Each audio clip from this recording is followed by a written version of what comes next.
Chères Fontenaisiennes, chers Fontenaisiens, comme vous le savez, la situation sanitaire en Île-de-France est très tendue.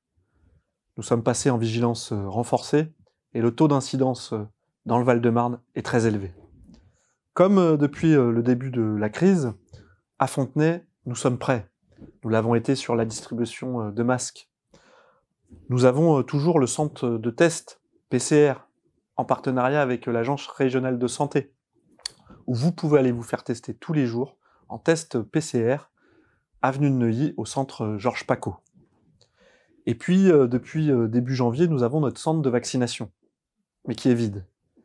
Vide parce que nous n'avons pas eu l'autorisation de l'ARS ni de la préfecture pour pouvoir l'ouvrir. Vide parce que il y a une pénurie de vaccins. Or, vous êtes nombreux à m'interpeller. Encore ce matin, Geneviève, 80 ans, qui m'interpelle en bas de chez moi pour me dire comment vous pouvez m'aider pour aller me faire vacciner. Elle a plus de 75 ans, elle a du mal à se déplacer et c'est compliqué de pouvoir aller dans les autres centres de vaccination comme à Saint-Mandé ou à Nogent. Pourtant, nous avons mis en place avec le CCAS l'aide au transport pour pouvoir se déplacer sur les centres de vaccination.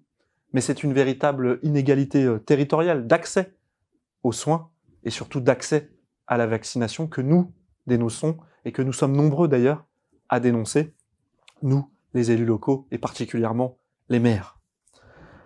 La stratégie du gouvernement, c'est de finalement masquer cette pénurie de vaccins. Or, il y aurait des propositions très simples à mettre en œuvre.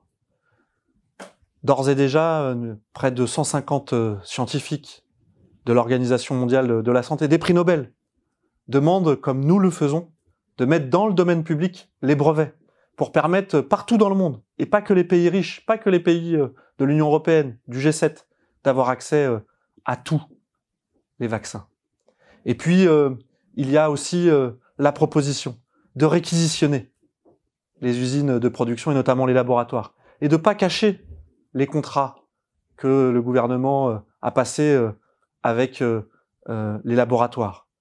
Nous devons avoir accès aux vaccins. Nous devons rendre public la santé. Il en dépend des gens, de notre avenir, de l'avenir de nos populations, et pour pouvoir retrouver une vie normale. Et puis, enfin, lundi, c'est la rentrée pour un certain nombre d'entre vous, d'entre nous, pour nos enfants. Sachez que avec le service public local, comme depuis le début de la crise, nous sommes mobilisés pour permettre cette rentrée dans les meilleures conditions possibles et nous appliquerons le protocole sanitaire renforcé. Le service public local est largement mobilisé, comme depuis le début de la crise, pour vous accompagner, car je le sais, vous êtes nombreux à nous interpeller, notamment les jeunes, sur les problématiques d'accompagnement, d'isolement, de pauvreté, parfois de solidarité. Nous sommes et nous serons à vos côtés pour vous aider et vous accompagner autant que faire se peut. Nous allons nous en sortir, nous nous y employons.